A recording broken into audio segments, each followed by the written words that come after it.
بسم اللہ الرحمن الرحیم۔ السلام علیکم ورحمۃ اللہ وبرکاتہ۔ بندہ ناچیز محمد سجاد رسول آپ سے مخاطب ہے۔ بندہ ناچیز کو ایک بلال نامی شخص جو سستی شہرت کے چکر میں چند ویوز چند ٹکوں کی خاطر جو خرافات اگل رہے ہیں منہ سے، تو ایک دن قبل مجھے ان کے چند کلپ جو ہیں موصول ہوئے ہیں، جن کے اندر وہ اولیاء کرام، بزرگان دین، حضور صلی اللہ تعالیٰ علیہ وآلہ وسلم کے آل کے بارے میں اور علماء کرام کے بارے میں وہ روز بروز ہی وہ بکواسات کر رہا ہے اور ان کو گالم گلوچ کر رہا ہے، اور غوث اعظم علیہ رحمہ، داتا صاحب علیہ رحمہ، بڑے بڑے بزرگوں کے بارے میں، بڑے بڑے اولیاء کرام کے بارے میں وہ غلیظ قسم کی گالیاں دے رہا ہے، غلط گندی زبان استعمال کر رہا ہے۔ تو اس کے لیے یہ ایک کلپ ہے۔ سب سے پہلے جو یہ بات کرتا ہے غوث اعظم علیہ رحمہ کے بارے میں یا داتا صاحب علیہ رحمہ کے بارے میں یا اوروں کے وہ نام لے کر یہ بات کر رہا ہوتا ہے کہ یہ سارے باب جہنم میں چلے گئے، اور ان کو لانتی لانتی کہہ رہا ہوتا ہے، اور غلیظ قسم کی وہ گالیاں دے رہا ہوتا ہے، غلیظ قسم کی وہ زبان استعمال کر رہا ہوتا ہے۔ سب سے پہلے میں اس کو یہ چیلنج کر رہا ہوں، سب سے پہلی بات تو یہ ہے کہ حضور صلی اللہ تعالیٰ علیہ وآلہ وسلم کا فرمان ہے، فرمایا کہ جو میری آل کا دشمن ہوا، جس کا میں حدیث پاک کا مفہوم جو آپ لوگوں سے شیئر کر رہا ہوں، تو حدیث پاک کا مفہوم یہ ہے کہ حضور صلی اللہ تعالیٰ علیہ وسلم نے فرمایا کہ جو میری آل کا دشمن ہوا تو یا تو وہ منافق ہوگا، یا وہ زانیہ کی اولاد ہوگا،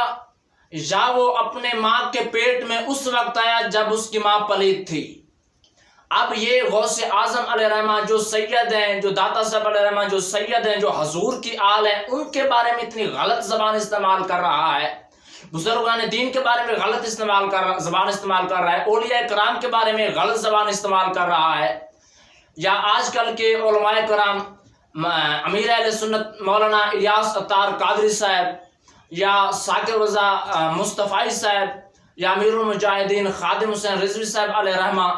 نام لے لے کر ان کو گالیاں دے رہا ہے اور ان کو لعن طعن کر رہا ہے، ان کے بارے میں غلیظ زبان استعمال کر رہا ہے، جن کی زندگی گزر گئی دین پڑھتے اور پڑھاتے ہوئے، جنہوں نے اپنی زندگی کو دین کی خاطر وقف کر دیا، یہ ان کے بارے میں غلیظ زبان استعمال کر رہا ہے، جس کو شاید نماز بھی نہ آئے، اور ان کے بارے میں تو غلیظ زبان استعمال کر رہا ہے۔ اور اپنے کلپ کے اندر جب مرزا قادیانی کا تذکرہ کرنے لگا تو اس کا نام بڑے ادب کے ساتھ لے رہا ہے کہ غلام احمد قادیانی، اس کو بڑے ادب طریقے سے اس کا نام لے رہا ہے۔ میں اس کو کہوں گا کہ تو نے چند ٹکوں کی خاطر، سستی شہرت کی خاطر، چند ویوز کی خاطر علماء کرام کو بھونکنا شروع کر دیا، چند ویوز کی خاطر تو نے بزرگان دین کو بھونکنا شروع کر دیا، چند ٹکوں کی خاطر تو نے اولیاء کرام کو بھونکنا شروع کر دیا، داتا صاحب علیہ رحمہ جیسی ہستی کو بھونکنا شروع کر دیا، غوث اعظم علیہ رحمہ جیسی اتنی بڑی شخصیت، اتنی بڑی ہستی کے بارے میں تو نے بکواسات کو کرنا شروع کر دی۔ اچھا، اس کے بعد اب وہ کہتا کیا ہے کہ یہ بابے کچھ نہیں کر سکتے، یہ بابے فلاں نہیں ہے، یہ کچھ نہیں روک سکتے، اور پھر اس نے تذکرہ کیا حضرت امام حسین رضی اللہ تعالیٰ عنہ کا، میدان کربلا کا تذکرہ کیا۔ میں یہاں پہ ایک بات کر دوں کہ آپ جیسا ایک مچھندر، آپ جیسا ایک ماگر مچھ حضرت امام زین العابدین پاک رضی اللہ تعالیٰ عنہ کے سامنے آیا تھا، اور وہ کہنے لگا تھا کہ وہ مظلوم، وہ بے بس، تو آپ نے جب اس نے یہ باتیں کی تو آپ نے ہاتھ کا اشارہ کیا، کڑیاں ٹوٹ گئی تھیں، لوہے کی جو آپ کو کڑیاں لگی ہوئی تھی وہ ٹوٹ گئی تھی، تو آپ نے فرمایا تھا جو آپ نے جو بات کی تھی اس کا ترجمہ یہ تھا کہ ہاتھ کی جو کڑیاں لگی ہوئی تھی وہ ٹوٹ گئی تھی، بات صرف یہ تھی کہ بس طاقت ہوندیاں زور نہ لایا بیٹھے من رضائیں، طاقت ہوندیاں زور نہ لایا بیٹھے من رضائیں، دنیا تو پیاسے ٹر گئے، دین دنیا دے سائیں۔ اب بات یہ ہے کہ تم ان کے بارے میں بکواسات کر رہے جو حضور کی آل ہے، غوث اعظم علیہ رحمہ، داتا صاحب علیہ رحمہ، تجھے کوئی اور کام نہیں ملا؟ اچھا، میں تو اور کہتا ہے کہ مجھے جواب نہیں دے رہے یہ وہ علماء کرام، یہ تو اس قابل ہی نہیں ہے، اس لائق ہی نہیں ہے تو کہ تجھے علماء کرام جواب دے، تو اس لائق ہی نہیں ہے، تو اس قابل ہی نہیں ہے کہ تجھے کوئی بیٹھ کے جواب دے۔ اب بات یہ ہے، فقط میں اب کیا دلائل دیتا تجھے اپنے خرافات اگر رہا تھا، تو اس قابل ہی نہیں ہے، تجھے تو بسم اللہ کی بات کی زیر کا ہی نہیں پتا کہ یہ زیر کیوں ہوئی ہے، تجھے تو بسم اللہ کی ترکیب کا ہی نہیں پتا۔ میں تجھ سے کہوں کہ آپ بسم اللہ کی صرف ناوی تحقیق کر، تجھے تو پتہ ہی نہیں ہونا، تجھے تو پتہ ہی نہیں ہے صرف ناو ہے کیا، یہ بسم اللہ کی ترکیب کیا ہے، یہ بسم اللہ کی بات کے نیچے زیر کیوں ہوئی ہے، جو اپنے آپ کو دیندار تو کہہ رہا ہے، تجھے حالانکہ دین کا معنی ہی نہیں آتا، تجھے پتہ ہی نہیں ہے کوئی چیز کا، جس کو میں یہ سمجھتا ہوں شاید تجھے نماز بھی نہ آئے۔ اب آگے سے کہہ رہا ہے، اب سب کو تو کہہ رہا ہے کہ کافر۔ اب مولانا الیاس ستار قادری صاحب کے بارے میں تو نے کہا، ثاقب رضا مصطفی صاحب کے بارے میں تو نے کہا، یا علامہ حافظ خادم حسن علیہ رحمہ کے بارے میں تو نے کہا، اب تو دوسروں کو کافر کہہ رہا، تجھے خود پتہ ہے تو مسلمان ہے، تو اپنا حلالی ہونا ثابت کر دے مجھے، میں تجھے چیلنج کر رہا ہوں، یہ تو اپنا حلالی ہونا ثابت کر، تجھے چیلنج ہے اس بات کے اوپر کہ تو اپنا حلالی ہونا ثابت کر، تجھے کوئی اور کام نہیں ملا۔ اچھا غوث اعظم علیہ رحمہ کے بارے میں بار بار تو ان کی کرامات کو بیان کر کے اس کے اوپر پھر تو مذاق بناتا ہے کہ 12 سال بعد کیسے بیڑا ترا دے۔ میں تجھے ایک قرآن سے ایک چھوٹی سی ایک دلیل دے دیتا ہوں۔ حضرت سلیمان علیہ السلام کے غلام حضرت آصف بن برقیہ نے جو تخت بلقیس جو وہاں آنکھ جھپکنے کی دیر میں آپ نے کہا تھا کہ میں لے آؤں گا، یہ قرآن کی آیت ہے، یہ قرآن کہہ رہا ہے، آپ نے فرمایا تھا کہ میں آنکھ جھپکنے کی دیر میں لے آؤں گا۔ میں تجھ سے ایک سوال کر رہا ہوں کہ اتنا بڑا جو تخت تھا کون چکوانا لائی، کون لدوانا لائی، کون چک کے آنا لائی، تو کون رکھوانا لائی؟ یہ میرا تجھ سے یہ سوال ہے۔ اگر تیرے میں دم خم ہے، تم اپنے آپ کو بہت بڑا سمجھ رہا ہے نا، اگر تجھ میں خون ہے حلال کا، تو مجھے اسی بات کا یہ جواب دے کہ وہ تخت بلقیس جو تھا وہ تخت کیسے پہنچا تھا آنکھ چمکنے کی دیر میں۔ حضرت سلیمان علیہ السلام جو میرے مصطفیٰ کے بھی غلام ہیں،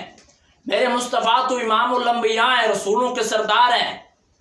رسولوں کے سلطان ہیں، حضرت سلیمان علیہ السلام تو ان کے غلام ہیں، ان کے غلام حضرت آصف بن برقیہ جو آنکھ چھپکنے کی دیر میں تخت بلقیس لا سکتے ہیں، جو تخت لا سکتے ہیں،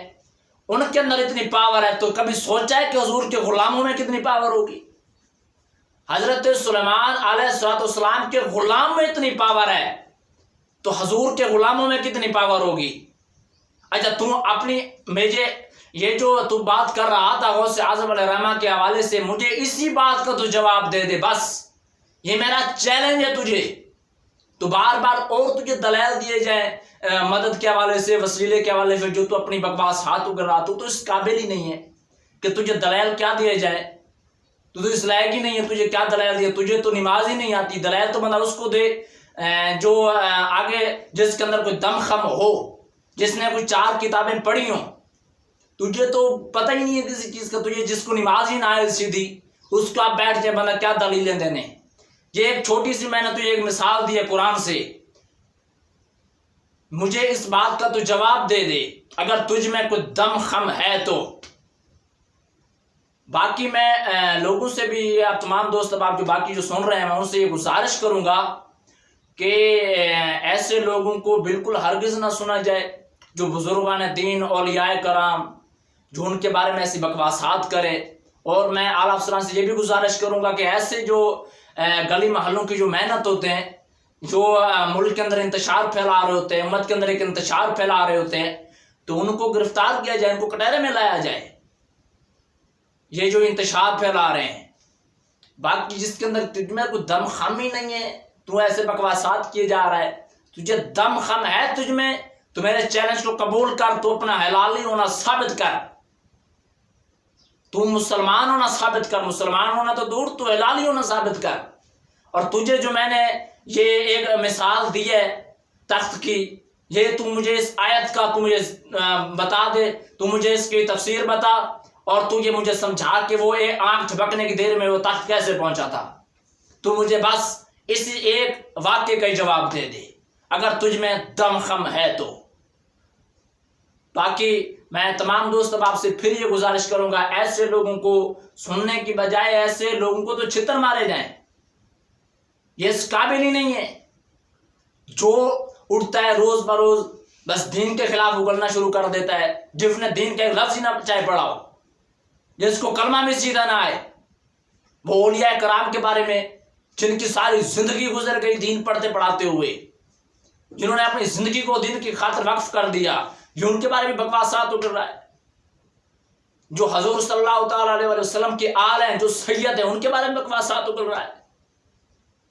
وہ بھی چند ٹکوں کی خاطر اور تو دنیا کا کوئی اور کام کر لے،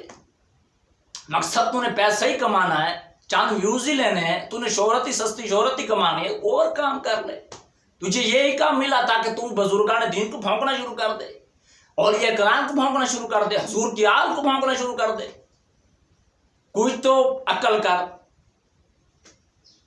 باقی تجھ میں دم خم ہے تو میرے نے جو آپ سے یہ ایک مثال دی ہے، یہ جو دلیل دی ہے، اس کا تو مجھے جواب دے۔ اگر تجھ میں دم خم ہے تو میں تیرے جواب کا منتظر ہوں، جلدی مجھے اس کا جواب بھیج۔ باقی تمام دوست احباب سے میں یہی گزارش کروں گا، اور حکام اعلیٰ سے میں یہ گزارش کروں گا کہ یہ جو لوگ انتشار پھیلا رہے ہیں امت کے اندر، ان کو گرفتار کیا جائے، ان کو بند کر دیا جائے، بند کیا جائے۔ باقی رب تعالیٰ ہم سب کو دین سمجھنے اور غلامی مصطفیٰ میں زندہ رکھے اور غلامی مصطفیٰ میں موت نصیب فرمائے۔ وآخر دعوانا الحمدللہ رب العالمین۔